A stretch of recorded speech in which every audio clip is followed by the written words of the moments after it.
Hello everyone, সবাই কেমন আছো? আশা করি সবাই ভালো আছে। তোমাদের দোয়ায় আমি আলহামদুলিল্লাহ অনেকটাই ভালো আছি। হঠাৎ করেই আজকে আমরা চলে যাচ্ছি শ্বশুর বাড়িতে, মানে ফরিদপুর চলে যাচ্ছি। আজকের ফিলিংসটা একটু অন্যরকম, কারণ আমি ফরিদপুর যাচ্ছি সেকেন্ড বারের জন্য অ্যান্ড 10 দিন থাকবো এখানে গিয়ে। এর আগে যখন আমি গিয়েছিলাম তখন ছিলাম মাত্র 2 দিন, আর এবার গিয়ে থাকবো 10 দিন। তো এই জন্য একটু নার্ভাস লাগতেছে, যেহেতু আমি নতুন। আমাদের সাথে কথা বলতে বলতে আমরা অলরেডি চলে আসছি ফরিদপুরে। ফরিদপুর এসে আমরা কি কি করলাম 10 দিনে সেটাই থাকবে আজকের মিনি ব্লগে। এই তো শুরু হয়ে গেল একদম বৃষ্টি, একটানা বৃষ্টি ছিল আমাদের এখানে। আমি আসার পর থেকে শুধু বৃষ্টি আর বৃষ্টি। এরপর আমার জামাই নেমে পড়লো ভাঙ্গা একটা ছাতে নিয়ে বৃষ্টির মধ্যে মাছ ধরতে। এই যে অনেকগুলা মাছ ধরে নিয়ে আসছে।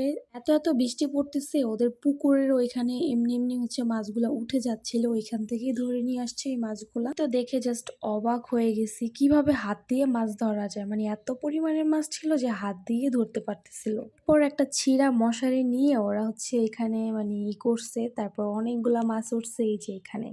আমি তো ঘর থেকে হচ্ছে ভিডিও করতেছিলাম, মানে দেখতে ভালোই লাগতেছিল একদম। আমার জামাই তো বলতেছিল যে ছোটবেলাও নাকি এরকম ওরা ওইখানে মাছ ধরতো, কারণ অনেক মাছ উঠতো ছোটবেলা। তারপর ঘরে বসে অনেক আগের একটা ছবি দেখলাম, কারণ বৃষ্টির মধ্যে কোথাও যেতে পারতেছি না, কি আর করবো, টিভিতে এগুলাই দেখতেছিলাম। তারপর ব্যাচেলার পয়েন্ট দেখলাম, আরো অনেক কিছু দেখছি যা কিনা আমি একদম ভিডিও করতে পারি না। এগুলা কিন্তু একদিনের ভিডিও না, 10 দিনে কি কি করছি সেটাই হচ্ছে একটু একটু করে আমি ক্লিপ নিছিলাম, সেটা দিয়ে আমি 3 মিনিটের একটা ব্লগ বানায় ফেলছি। তারপরে আমি, আমার জামাই, আমার ননদ নিয়ে আমরা বের হয়ে গেলাম খালামণির বাসায় যাব। আজকে একটু বৃষ্টি কমছে, তাই আমরা আজকে একটু বের হইতে পারছি অলমোস্ট।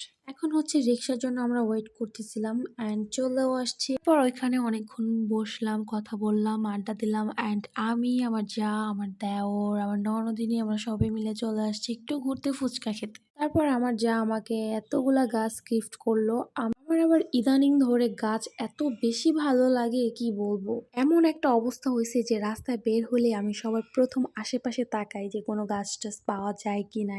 তো আমরা তো চলে আসছি ঢাকায়। আমার রুমে এসে হচ্ছে আমি গাছগুলা দেখতেছিলাম কি কি গাছ দিল। এগুলারে খুব সুন্দর করে ওয়াশ করবো অ্যান্ড যেটা যেটা কাটিং করা সেগুলা পানির মধ্যে ডুবায় রাখবো। তারপর হচ্ছে একটা দইয়ের হাঁড়ি ধুইতেছিলাম, হাঁড়ি বলে না কি বলে, যাই হোক ফরিদপুর থেকে দই কিনে আনছিলাম, সেটাকে হচ্ছে আমি কাজে লাগাই দিছি সুন্দর করে ওয়াশ করে অ্যান্ড এটার মধ্যে আমি গাছ লাগাবো। গ্রাম অঞ্চলে কিন্তু এই গাছটা সব থেকে বেশি অবহেলায় থাকে, এখানে সেখানে পড়ে থাকে, বাট ঢাকা শহরে এইটার এত দাম। ওই যে কথায় আছে না, যে আগলায় রাখতে পারে সে হচ্ছে মাটি থেকে কুড়ে আইনা ঘরে যত্নে করে সুন্দর করে আগলায় রাখতে পারে। তো যাই হোক, এটাকে আমি সুন্দর করে গোসল করাইতেছিলাম চকচকা ঝকঝকা করে। তারপর আমি ভাবছিলাম এটা পানিতে বসাবো অ্যান্ড বসতেছিল না, অ্যান্ড মাটি দিয়ে দেন উপরে পাথর দিয়ে দিছিলাম, খুব সুন্দর লাগতেছে।